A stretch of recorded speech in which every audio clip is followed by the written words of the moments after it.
Saudara-saudari terkasih, Salam, salam damai Natal untuk kita semua. Semoga sukacita Natal, kelahiran Tuhan Yesus memenuhi hati kita semua.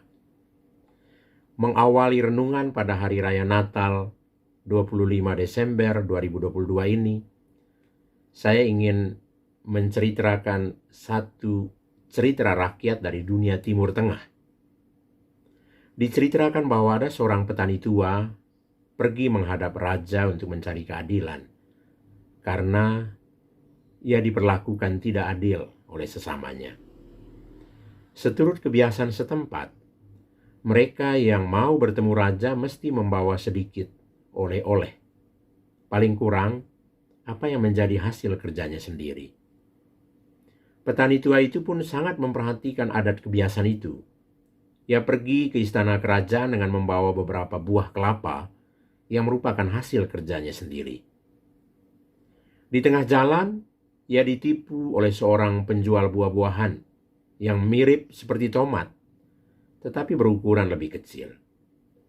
Penjual buah-buahan itu memberitahukan bahwa sang raja paling tidak suka kalau orang membawa kelapa ke istana, kecuali kalau buah-buahan berukuran kecil seperti yang dijualnya. Petani tua ini akhirnya membeli semua buah-buahan yang sudah tidak laku lagi dari sang penjual tersebut. Setelah menempuh perjalanan yang cukup jauh, petani tua ini akhirnya tiba juga di istana. Sebelum menghadap raja, ia ditanya oleh pengawal istana. Lalu kemudian memperkenankan dia masuk. Ia pun masuk dan bertemu sang raja. Dengan pikiran bahwa sang raja pasti senang dengan oleh-oleh yang dibawanya, petani itu pun menyerahkan pemberiannya kepada raja. Di luar dugaannya, sang raja begitu marah ketika melihat buah-buahan itu. Belum sempat menyampaikan maksud kedatangannya, sang petani tadi dilempari dengan buah-buahan oleh sang raja dan mengenai wajahnya. Yang menarik adalah setiap kali dia dilempari, sang petani itu selalu mengatakan, "Syukur Tuhan." Raja dan juga pengawalnya bingung dan menyangka bahwa orang itu gila. Akhirnya petani itu keluar tanpa sempat menyampaikan isi hatinya. Ketika hendak melewati gerbang istana, seorang pengawal coba-coba bertanya, "Mengapa setiap kali kamu dilempari dengan buah-buahan oleh sang raja, kamu katakan syukur Tuhan? Apakah peristiwa memalukan itu pantas disyukuri?" Dengan tenang petani tua itu menjawab, "Ya, saya tidak bisa membayangkan kalau saja tadi saya jadi membawa buah kelapa. Pasti kepala saya sudah pecah. Mana tidak pantas saya syukuri." Saudara-saudari terkasih, seperti sang pengawal, kita terkadang atau sering kali mengalami kenyataan atau peristiwa atau pengalaman hidup yang sulit untuk kita pahami dan mengerti. Kita mungkin begitu yakin bahwa usaha dan karya kita pasti berhasil. Namun yang terjadi justru sebaliknya. Atau kita mengalami sesuatu yang tidak pernah kita harapkan. Berhadapan dengan semuanya itu, kita bisa saja bingung, tidak paham, mempersalahkan diri, kecewa kalau peristiwa itu menyakitkan. Namun kita juga bisa berbahagia, kagum, dan bersyukur kalau peristiwa itu mendatangkan keuntungan, kebahagiaan, atau sesuatu yang baik. Salah satu peristiwa dan pengalaman iman yang besar bagi kita orang Kristiani adalah peristiwa Natal, kelahiran Yesus, Juru Selamat.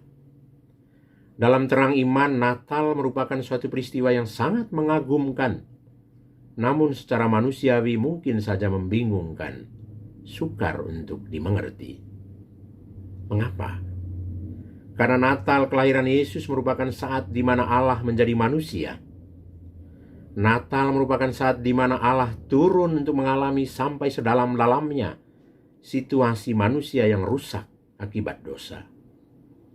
Peristiwa ini mengagumkan karena Allah yang agung, yang mulia, yang maha kuasa dan maha besar sudah datang ke dalam dunia menyelamatkan manusia menjadi manusia dalam diri seorang bayi yang lemah, rapuh, dan tak berdaya.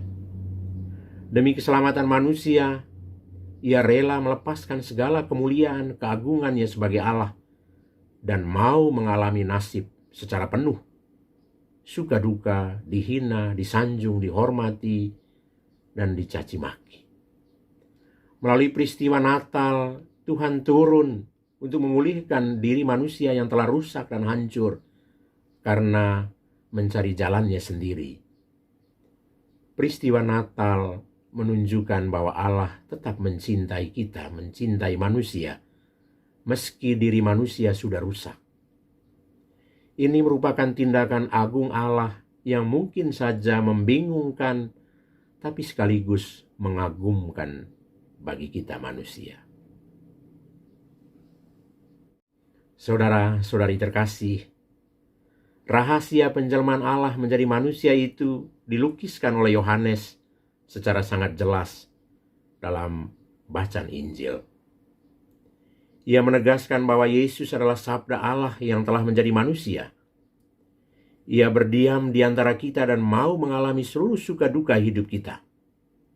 Ia menjadi manusia dan diam di antara kita untuk mengangkat kita dari dosa dan kematian kepada kemuliaan dan hidup yang diberikan oleh Allah sendiri. Ia menjadi manusia untuk memulihkan pribadi manusia yang telah rusak akibat dosa, dari kegelapan kepada terang. Sebab dalam Dia ada hidup dan hidup itu adalah terang manusia.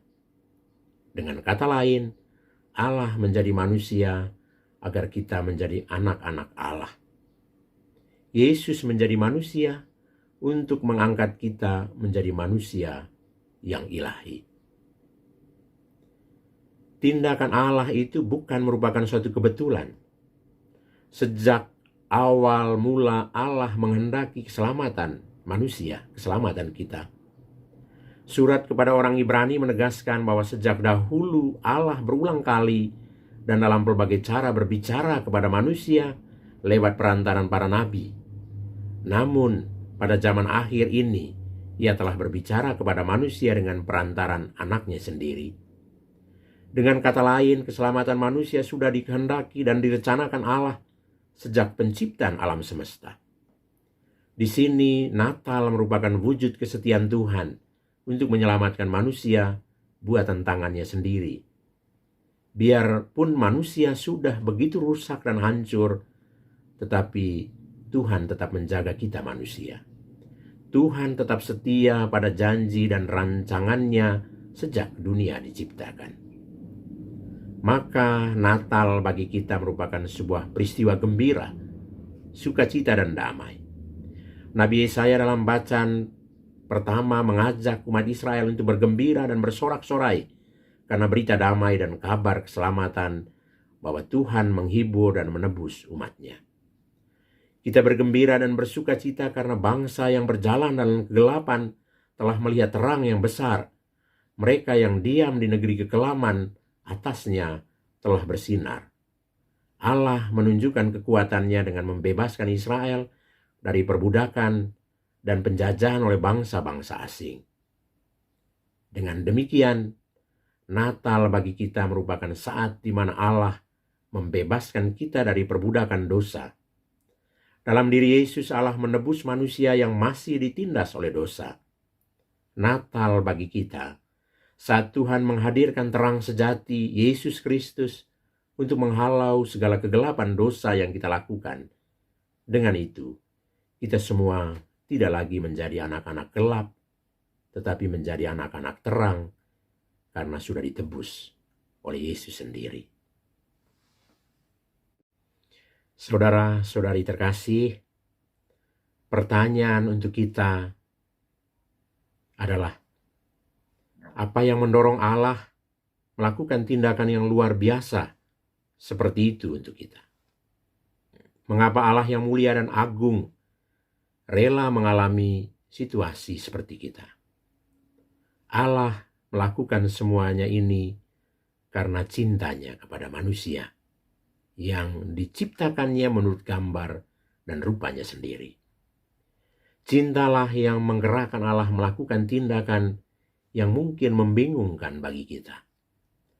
Disinilah kita menemukan kekuatan cinta yang maha dahsyat. Cinta dapat mengubah semua pertimbangan manusiawi sesaat. Cinta membuat yang tidak mungkin menjadi mungkin. Cinta mengubah segalanya dalam hidup kita. Maka benar kalau orang katakan cinta itu buta. Cinta tak pernah pusing peduli dengan untung rugi, kehormatan dan harga diri. Cinta adalah penyerahan dan pengorbanan diri secara total demi kebaikan orang lain. Inilah cinta dalam arti yang sesungguhnya. Dan cinta seperti ini secara pasti hanya ada pada Tuhan, pada Allah. Sebab Allah sendiri adalah cinta.